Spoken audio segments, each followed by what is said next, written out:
थे कि ऊना में बहुत तेज बारिश हुई है। मैंने अभी उससे डीसी डिप्टी कमिश्नर से बात की है, सारी व्यवस्था को ठीक किया जा रहा है। जानकारी ली। सर, एक पीएलएफएस की रिपोर्ट आई है पिछले कल भारत सरकार की, जिसके हिसाब से हिमाचल में जो अनएम्प्लॉयमेंट रेट है 29.6% के आसपास और नेशनल एवरेज है लगभग 15% के आसपास। तो इस हिसाब से इस बारे में जानकारी नहीं है। धन्यवाद। कहा था वो 34,000 नौकरियां निजी और सरकारी क्षेत्र में दी गई है, निजी और सरकारी क्षेत्र में दी गई है।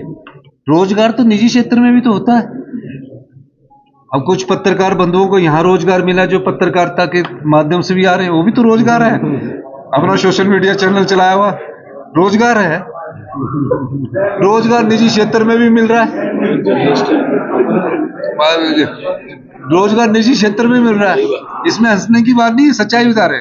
आपको संतुष्टि इस रोजगार से मिल रही है, कुछ सरकार में संतुष्टि पाते हैं, कुछ अपना काम करके रोजगार की संतुष्टि पाते हैं, कोई सोशल मीडिया का अपने मोबाइल के माध्यम से अपना रोजगार प्राप्त करके अपने आप को संतुष्ट पाते हैं। जिस रोजगार में जिस युवा को संतुष्टि मिलती है उस रोजगार के साधन हम उत्पन्न कर रहे हैं। और इस प्रकार से उनको कहना, अगर झूठ बोल रहा हूं, 12 दिन का सेशन है, कृपया करके आप हमें झूठ के सच्चाई तो बताइए कि कहां झूठ बोल रहे हैं। सुनते ही नहीं। मैं बार बार बोल रहा हूं कि कलम ले लीजिए, लिखिए। लिखने की जगह पूछ रहे कि आपका घोषणा पत्र क्या। अरे घोषणा पत्र 5 साल का है। हम भारतीय जनता पार्टी की अगर बात करें तो उन्होंने 2 करोड़ रोजगार देने की बात की थी प्रतिवर्ष, प्रत्येक साल 2 करोड़ रोजगार दे रहे हैं। वो आपको पता होगा कि दे रहे कि नहीं दे रहे। हम तो आंकड़ों के साथ अपना रोजगार दे रहे हैं, पर उनको ऐसा लगता है कि हमें सोशल मीडिया में जाकर युवाओं की सहानुभूति लेनी है और हम युवाओं की बात करते हैं। उन युवाओं को पता होगा कि अपने कार्यकर्ताओं के लिए पेपर लीक करवाते थे। हमने ऐसा नहीं किया है। वन मित्र लगाए 2061 मेरिट पर लगे। आज बेटे और बेटियां जो भी नौकरी पर लगी है वो 90% वाले लोग लगे हैं। कोई भी पेपर इस सरकार में कोई लीक नहीं कर सकता। कोई भी कई प्रकार की अफवाहें उठाई कि पेपर लीक हो गया, हमने बोला FIR दर्ज करो। किसने की? हमारी सरकार किसी भी प्रकार से युवाओं के साथ न्याय नहीं कर रही है। लेकिन होता क्या है, सेशन के समय, चलो ये तो स्पीकर साहब ने कहा कि ये जो बाहर गए हैं ये रजिस्टर्ड नहीं होगा।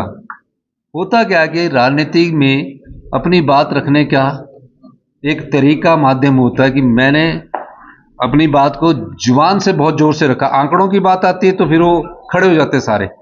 आंकड़े सुनने चाहिए, आंकड़ों से ही आगे सच्चाई सामने आती है। जो बेचारे बैच वाइज अभी TGT arts medical non medical के लोग लगे, उनको नहीं पता है। हमने फिर ये कहा क्योंकि सोशल मीडिया में पेड इन्होंने कुछ लोग बिठा रखे हैं और सोशल मीडिया में पेड लोग बिठाकर वो चलाते रहते हैं। हमने इसीलिए कहा कि हम अब कुछ जो नौकरियों के नियुक्ति पत्र होंगे वो खुद हम दे करेंगे और रिकॉर्ड ये रखे हैं। कुल्लू मंडी एनएच पर कुछ टूरिस्ट फंसे हैं, उनसे ओवर चार्जिंग की बात सामने आई है। देखिए, ऐसे वैसे हिमाचल की परंपरा नहीं है, संस्कृति नहीं है। चाहे कुल्लू मंडी में मैं पिछली बार जब भयंकर बाढ़ आई थी तो लोगों ने अपने घरों से खाना बनाकर भी टूरिस्टों को दिया था।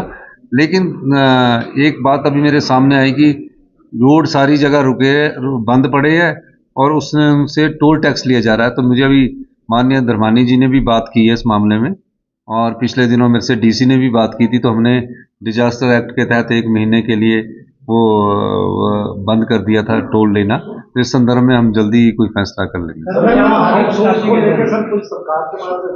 शिकायत आई है कि आउटसोर्स वालों से एक्स्ट्रा पैसे देने जो कंपनियां।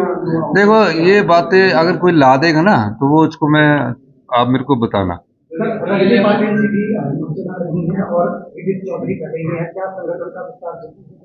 नहीं, संगठन का विस्तार है। प्रदेश अध्यक्षा हमारी अच्छा काम कर रही है। वो अब कार्यकारिणी का भी विस्तार हो जाएगा। विस्तार के समय मैं आपको बताऊंगा। सर, दिल्ली की मुख्यमंत्री हमला हुआ है, दिल्ली की मुख्यमंत्री पर जन सुनवाई में एक हमला हुआ है और फिक्र हमेशा मेरे साथ रहता है। भूषण ज्वेलर्स, अनमोल रिश्तों के लिए। आया ना मुंह में पानी आया ना।